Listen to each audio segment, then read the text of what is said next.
All right, so this is a community that I have set up specifically to try to illustrate what we're going to be changing about infestations. I've got 3 plague hearts here near my base. I've got 1 outpost sitting here between my base and some of the plague hearts.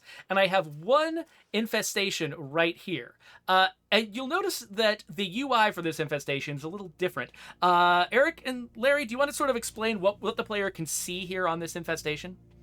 Yeah, I mean, I think we've talked about it a bit about how clarity of communication is something that's definitely lacking in infestations right now. Like, how do they appear? Why they appear? What happens to them after they're there? And so, yeah, we have some preliminary UI here that's trying to communicate some aspects of infestations that actually already exists, but has never been shown to the player. The idea that infestations have something called severity. Different severity correlates to different amounts of zombies and screamers within the infestation that have to be taken out, and the idea that every infestation has a timer, and when that timer elapses, the infestation has a chance to either spread or grow in severity. Okay, so Yeah, players are already used to the idea that when they encounter an infestation, there will either be 1, 2, or 3 screamers in that infestation. That actually correlates directly to severity. So when we're seeing those 3 pips right there, that means that this is a 3 screamer infestation. Am I right about that? Yes. Okay, yeah, cool. correct. It's currently not. So one note, currently it doesn't it's not a direct 1-to-1, because if you do kill a screamer, it doesn't lower the severity. Currently, I mean, that is something we're talking about, but yeah. So it is, but generally that's kind of the connection there. The correlation is that, yeah, the severity is how many screamers, which also just the general number of zombies.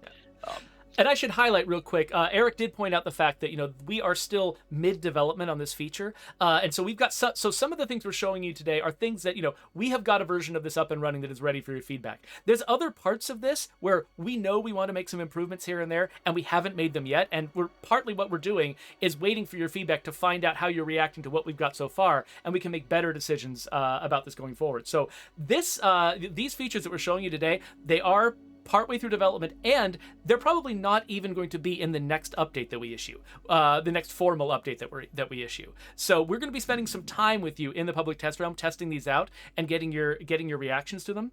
So for right now, though, like, I've got only the 1 infestation on the map, and it is a 3rd tier infestation. And then this circle around it here. This circle, is this the timer that's leading up to the next time that it's supposed to grow? Yeah, that's essentially its growth progress, which was something that already existed. We just never messaged that that was a thing that's happening. The idea that infestations grew, I think maybe you could intuit if you're really paying attention to one infestation, because like on the map, I think you can see how many screamers it has and how many zombies. And so if you paid close attention to one infestation, I think maybe you could intuit that it was growing, but it again wasn't clearly communicated. So this is kind of communicating its growth towards the next level. Essentially, so the way it functions is that when it finishes its growth cycle, it basically decides then if it wants to spread or if it wants to grow to the next severity.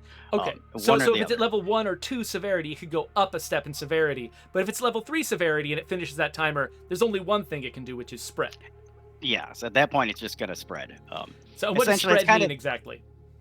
so basically create another infestation is the goal, to basically spread the territory, infestation, the blood plagues territory outwards, and take up more territory essentially. So what it actually does is that sends out a horde, an infestation horde, to go target another site, and then when that horde gets there, then it will infest the site, which is what already happens in the game, just again not messaged very clearly.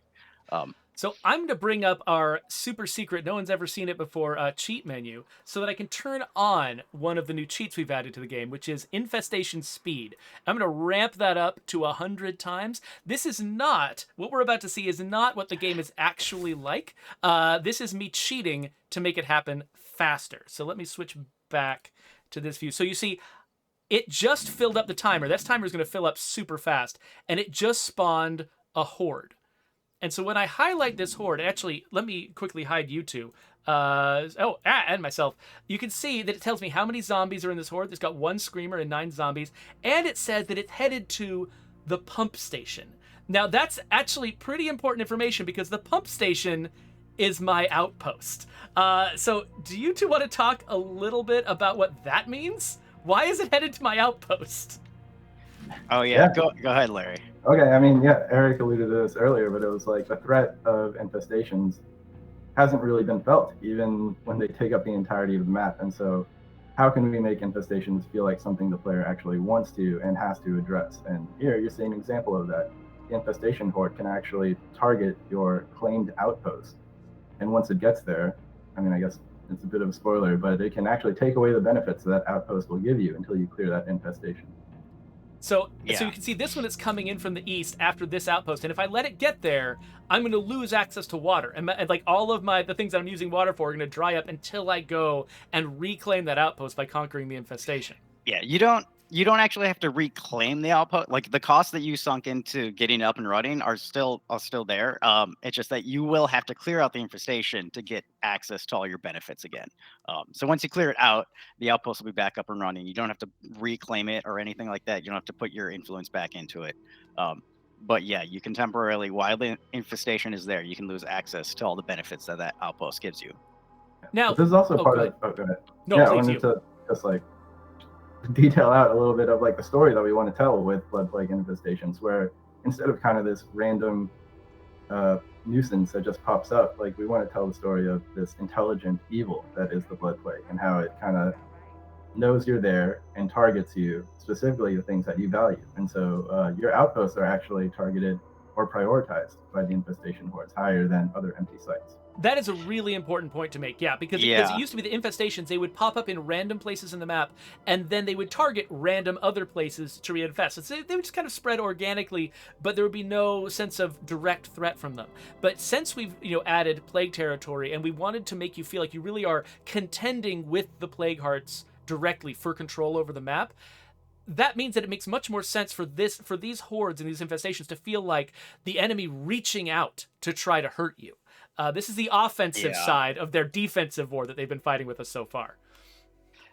Yeah, we really want it to feel like a living threat. Like it is this living entity, almost like a hive mind kind of thing. And there's, we've had stuff in the game that kind of alluded to it anyways. The way noise kind of affects sieges and the rate at which infestations spread, the idea that your presence, and the more your presence is noticeable, the more it riles up the blood plague. Like that stuff that's kind of been in the game in bits and pieces. We just really wanted to solidify that and make it this a more compelling part of the experience and really integrate it in with everything else. It's funny. I think you noted while playing before, Geoffrey, that there's even VO lines already that alluded to like that. Like they mentioned like that. I think there's a VO line that says like, oh, with all these infestations, there's going to be more sieges, but that's not how the game actually functioned. But it was clear that was kind of that living threat, that kind of like that blood plague attacking the player and coming for them was something we've had in our minds for a long time. But now we're actually kind of solidifying that and making that an actual like part of the game, and hopefully a really, really engaging system to kind of play with. So Alaric in the chat asked a question I think is really, really relevant to what we're seeing here. They asked, these other hordes, we followed that one horde that came from here and marched all the way to the pump station, but the other hordes that are on the map, they want to know, where did those come from?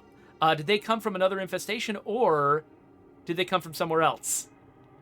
So as part of our integration effort of infestations to other systems in the game, like we're making infestations clearly come out from plague hearts, and so the first infestations will actually emerge from the plague hearts that exist on the map. Yeah, so the horde that made this infestation right here, it came from this plague heart, and these two that are sort of marching up the way over here, I'm pretty sure they came from this plague heart over here. And so so you're going to see these hordes emerging from plague hearts, coming to infest normal sites outside of plague territory, and like you were saying before, they'll prioritize your outposts and your base as their destinations. So you can see these two here. I should again hide YouTube so I can see. So these two are heading to the the tagged auto workshop and the way station maintenance shed. So yeah, one of them's coming to this workshop, one of them's coming over here to this maintenance shed. So because I've turned up the rate, this is getting kind of out of control. Now, normally this will happen much, much slower. This is happening at 100 times speed. You should have plenty of time to do other things when you're not fighting infestations. But we do have another question. Eddie's Meltdown wants to know, can we intercept a horde before it gets to the destination? If we can tell it's coming to our pump station, can we save our pump station?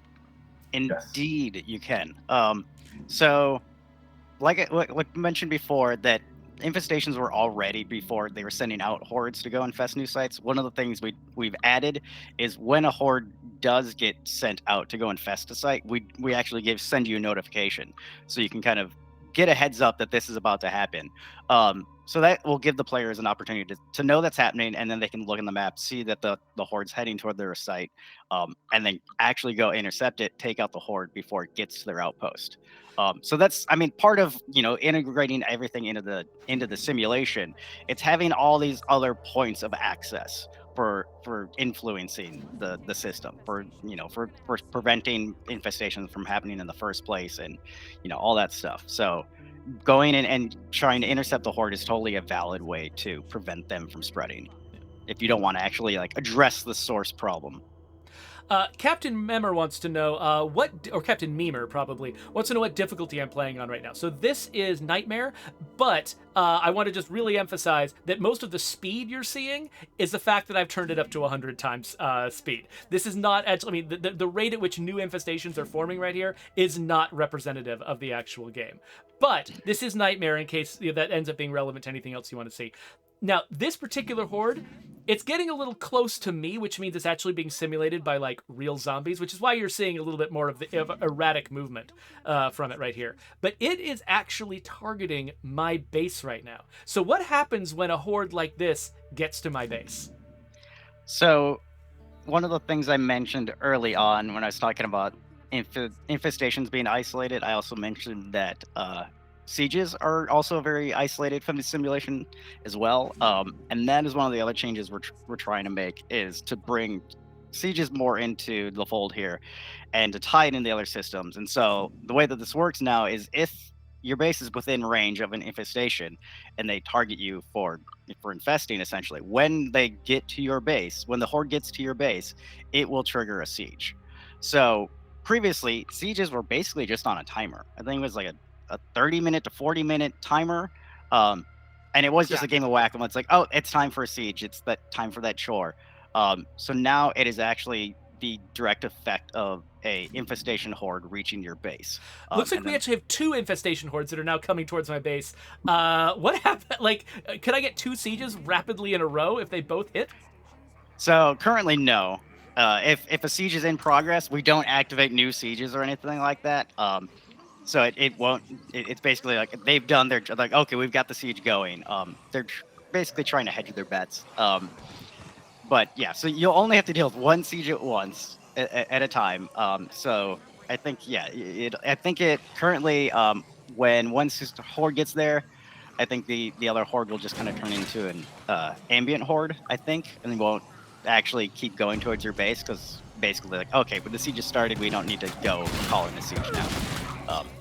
That's not to say that's not something we might change in the future. There's a lot of stuff we're still thinking about and considering, depending on playtest feedback and how, if we find that, it's too easy to prevent sieges, and that we want it to be more of like, okay, there's multiple hordes always kind of coming, you have to deal with multiple.